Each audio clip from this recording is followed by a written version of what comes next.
وقتی در مورد حضور ژاپن در جنگ جهانی دوم صحبت می‌کنیم، کسانی که کوچکترین شناختی از داستان این جنگ دارند، دو مطلب در ذهنشون جرقه میزنه.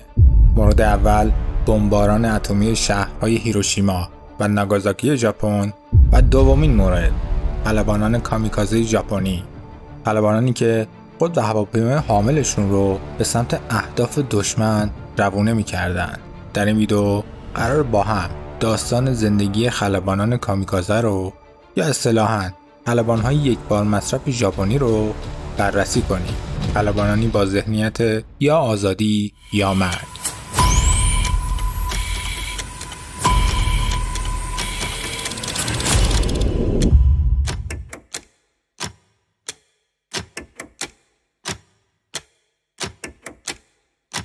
داستان واقعی و حقیقت در مورد خلبانان کامیکازه بسیار پیچیده و غم‌انگیزه. در سالهای پایانی جنگ جهانی دوم، اوضاع برای ارتش ژاپن به خوبی پیش نمی رفت. نیروهای مسلح ژاپن نسبت به طرف مقابل خودشون، یعنی نیروهای متفقین، پایین تر بود و نیروی هوایی آنها مثل گذشته قدرت کافی رو نداشت. ژاپنی ها خلبانان با تجربه زیادی رو در طول جنگ جهانی از دست داده بودند. دولت وقت ژاپن فهمید که خلبانان آمریکایی از تمرین، تأمین مالی و همچنین هواپیماهای بهتری برخوردارند. این موضوع باعث شد تا امپراتوری ژاپن توان ادامه جنگ با آمریکا رو نداشته باشه. این عدم توازن باعث شد تا جنگ به شکل قابل توجهی به سود متفقین ادامه پیدا کنه و سربازان ژاپنی در اکثر عملیات‌های خودشون شکست می‌خوردن. با دیدن این وضعیت، ارتش ژاپن شروع به افزایش استخدام افراد کرد. ارتش ژاپن حتی دانشجویانی که قبلا از خدمت معاف شده بودند رو به جنگ فراخواند، ولی این کار باز هم کارآمد نبود و نیروی کافی برای مقابله با متفقین فراهم نشد.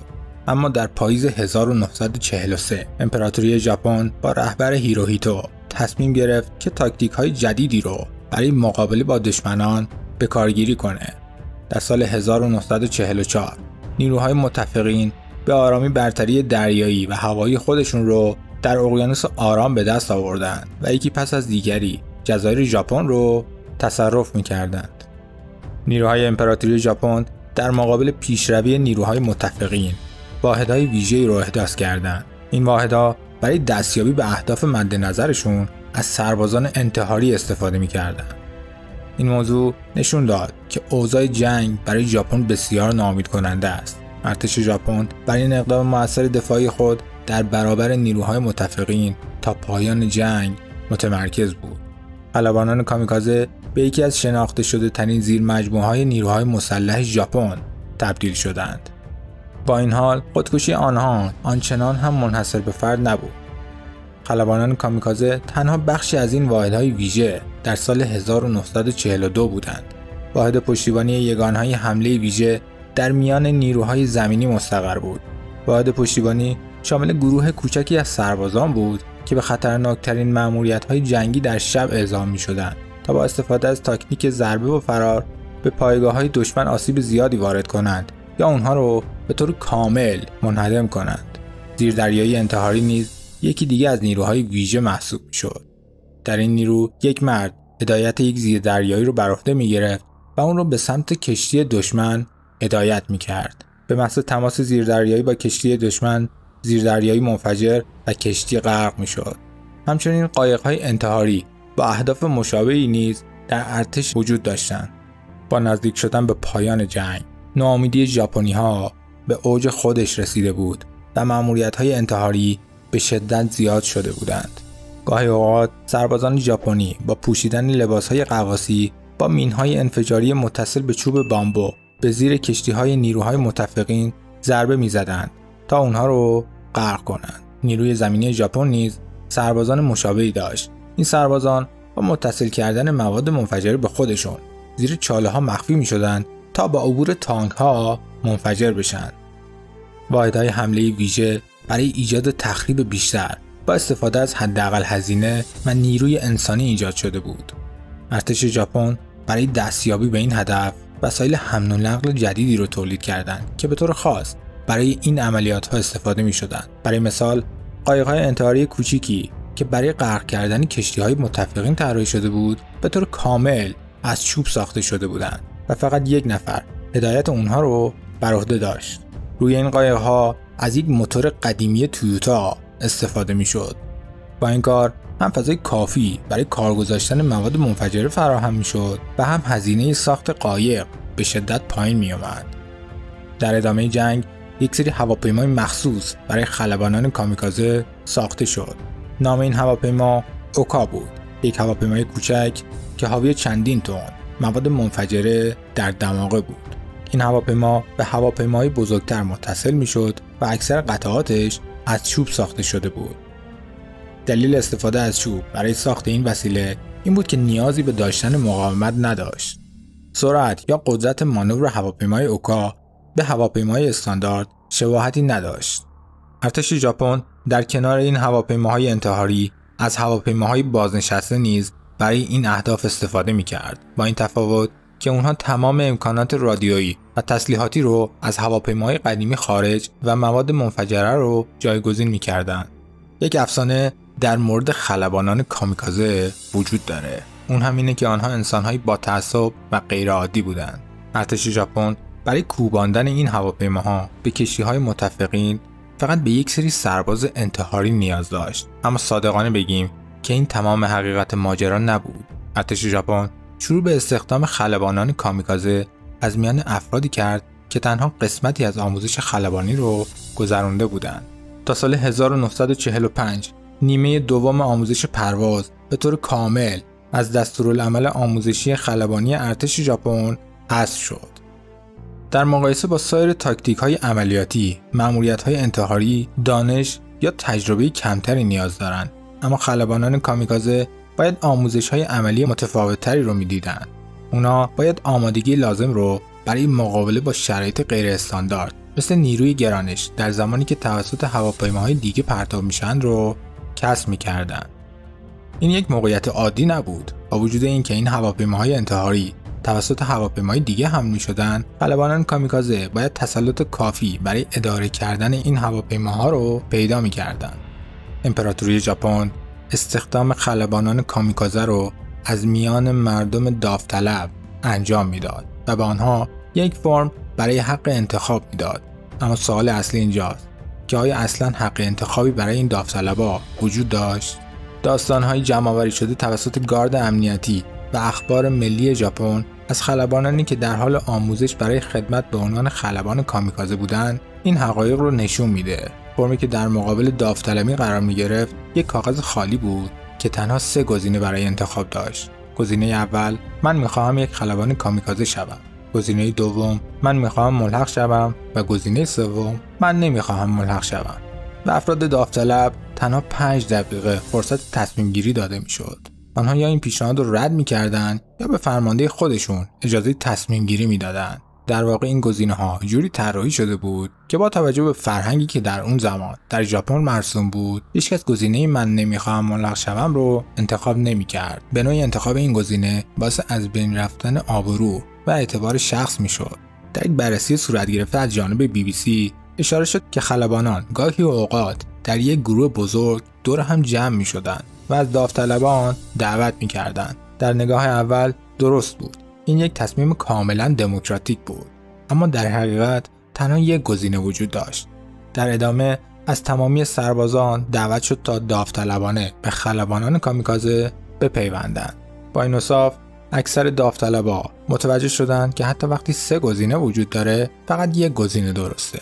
ارتش ژاپن با زمزمه قهرمان ملی شدن برای سربازان اونها رو تشویق میکرد تا به خلبانان کامیکازه بپیوندند و مشهور شن. اکثر خلبانان کامیکازه 17 و یا 18 ساله بودند که مانند اکثر نوجوانان خواهان شهرت بودند. به داوطلبانی که به عنوان خلبان کامیکازه خدمت می‌کردند ضمانت کسب افتخار بعد از مرگ داده می‌شد و به آنها احساس مهم بودن رو القا می‌کردند و باعث می‌شد فکر کنند که در این زمینه از بسیاری از بزرگترهای خودشون بهترن. در واقع با این کار اعتماد به نفس و شهامت اونها رو افزایش می‌دادند. خلبانانی آماده برای مردن بدون اینکه ذره‌ای درنگ کنند. این عمل خلبانان کامیکازه باعث میشد تا عموم مردم اونها رو افرادی به شدت میهم پرست و بی‌پروا بدونن. اما حقیقت بسیار غم انگیز است. اغلب خلبانان اصلا تمایلی به مردن نداشتند. یک خلبان کامیکازه بازمانده به نام تاهیکو اینا در یکی از مصاحبه‌های خود با گاردین گفت که در لحظه ورودم همه به یکدیگر تبریک میگفتند و سپس به من گفتند که برای یک مأموریت مهم انتخاب شدم. تاهیکو خیلی زود متوجه شد که چیزی برای جشن گرفتن وجود نداره و مانند بقیه خلبانان ترسیده بود. کیچیکو کوهارا یکی دیگه از بازمانده‌های کامیکازه بود که داستان مشابهی داشت. او فقط 17 سال داشت که متوجه شد سرنوشتش قطعی شده. سرنوشت او مرگ بود. او در آن زمان هیچ درکی از میهم پرست بودن نداشت و بیشتر تمرکزش روی خانواده خودش یعنی خواهر و مادرش بود که برای اونها پول ارسال کنه. کوهارا قصد مردن نداشت و نمیخواست اونها رو تنها بذاره. این دو مرد بازمانده از اینکه زنده اند بسیار خوشحال بودند. تمامی خلبانان کامیکازه با یک واقعیت غیرقابل باور و اجتناب ناپذیر روبرو بودند. آنها قرار بود بمیرن. برخی آماده بودند و برخی دیگه نه. برخی از خلبانان هم حمله انتحاری خودشون را انجام میدادند تا از قربانی شدن دوستانشون جلوگیری کنند. روزها و ساعات پایانی زندگی این خلبانان بسیار تلخ بود. هیچ مراسم و بدرقه شیکی برای اونها در کار نبود و برنامه خداحافظی کاملا به خود خلبان بستگی داشت. بعضی از اونها چند تار موی خودشون رو در کنار اماکن مقدس قرار میدادند و عده‌ای هم به شدت مست میکردند تا اضطراب و ترس رو از بین ببرند. گاهی اوقات خلبانان چند روزی رو به مرخصی میرفتند تا با خانواده خودشون برای آخرین بار ملاقات کنند. اونا در روز مأموریت آخرین دقایق زندگی خودشون رو وقف مورد هدف قرار دادن ارتش دشمن می‌کردند. بر اساس دستورالعمل اجرایی هر خلبان آخرین پیام خودش رو با استفاده از کد مورس ارسال می‌کرد. یک سیگنال ساده پیوسته و بلند. اگه این سیگنال به طور ناگهانی قطع می‌شد، شخص گیرنده پیام متوجه می‌شد که این مأموریت موفقیت آمیز بوده. حتی بعد از اتمام جنگ، دوران سختی برای خلبانان کامیکازه تمام نشده بود. نیروهای متفقین ژاپن رو به مدت 7 سال بعد از جنگ اشغال کرده بودند و تمام تلاش خودشون رو برای از بین بردن آبروی خلبانان کامیکازه به کار گرفته بودند. متفقین خلبانان رو متعصبین ناامید و دیوانه صدا می‌کرد که توان فکر کردن درباره خودشون رو نداشتند. دولت جدید ژاپن نیز نگرش مشابهی نسبت به خلبانان کامیکازه داشت. این تفکر تا جایی ادامه داشت که در نهایت جامعه ژاپن در بهترین حالت نگاهی بی‌تفاوت و یا حتی گاهی تحقیرآمیز نسبت به خلبانان کامیکازه داشت. خلبانان کامیکازه حتی برای پیدا کردن کار و تحصیل هم با مشکلات جدی روبرو بودند. کار به جای رسید که به این سربازان یک بیماری نسبت دادند: سندروم واحد حمله ویژه. این سندروم یعنی خلبانان کامیکازه دیگه نمیتونن به زندگی عادی برگردن، چرا که همیشه به فکر مردن شرافتمندانه بودند و توانایی یافتن یک هدف جدید برای زندگی رو نداشتند.